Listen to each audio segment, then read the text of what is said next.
இன்றைக்கி ஒயிட் குருமா செய்கிறது எப்படின்னு பார்க்கலாம் வாங்க. ஒரு மிக்ஸி ஜாரில் அரை மூடி தேங்காய், 2 கைப்பிடி அளவு பொட்டுக்கடலை சேர்த்து மைய அரைத்து வைத்து கொள்ளவும். 2 உருளைக்கிழங்கை வேக வைத்து மசித்து வைத்து கொள்ளவும். பெரிய வெங்காயம் 2, பச்சை மிளகாய் 5 அரிந்து வைத்து கொள்ளவும். பட்டை, கிராம்பு, சோம்பு, பிரிஞ்சி இலை, கல்பாசி எடுத்து வைத்து வாணலில் எண்ணெய் விட்டு கடுகு போட்டு பொரிந்தவுடன் கடலைப்பருப்பு, கருவேப்பிலை, மசாலா பொருட்கள் சேர்த்து வதக்கி கொள்ளவும்.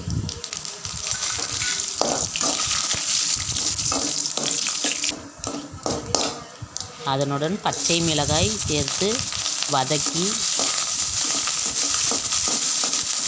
நன்றாக வதங்கியவுடன் வெங்காயம் சேர்த்து வதக்கி கொள்ளவும்.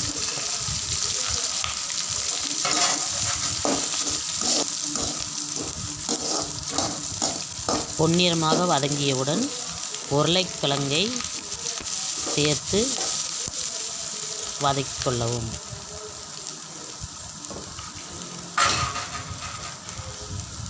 அதனுடன் அரைத்த மசாலாவை அதனுடன் சேர்த்து தண்ணீர் விட்டு கொதிக்க விடவும்.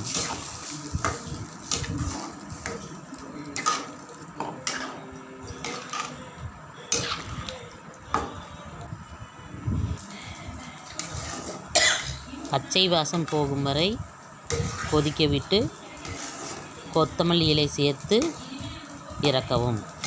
இந்த மசாலா குருமா இட்லி, தோசை, சப்பாத்தி, பணியாரம் இதுக்கெல்லாம் நல்லாயிருக்கும்.